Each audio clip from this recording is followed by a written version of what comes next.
দেখো ICC champions trophy 2025-এর final match কোন স্টেডিয়ামে খেলা হয়েছে।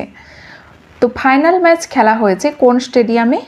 দুবাই ইন্টারন্যাশনাল ক্রিকেট স্টেডিয়াম, এখানে খেলা হয়েছে final match.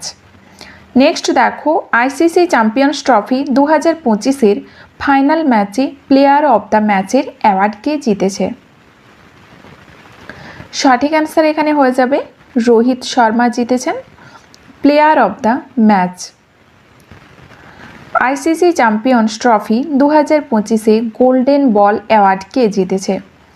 Golden ball award জিতেছে মেট হেনরি নিউজিল্যান্ডের। এবং তোমরা জেনে রেখো গোল্ডেন বল অ্যাওয়ার্ড কেন দেওয়া হয়? তো সর্বাধিক বা কাকে দেওয়া হয়? সর্বাধিক উইকেট যে নিয়েছে তাকে দেওয়া হয় গোল্ডেন বল অ্যাওয়ার্ড। এবং মেট হেনরি নিউজিল্যান্ডের, তিনি সর্বাধিক উইকেট নিয়েছেন এবং তিনি সর্বাধিক 10 উইকেট নিয়েছেন। নেক্সট দেখো আইসিসি চ্যাম্পিয়ন্স ট্রফি 2025-এ গোল্ডেন ব্যাট অ্যাওয়ার্ড কে জিতেছে?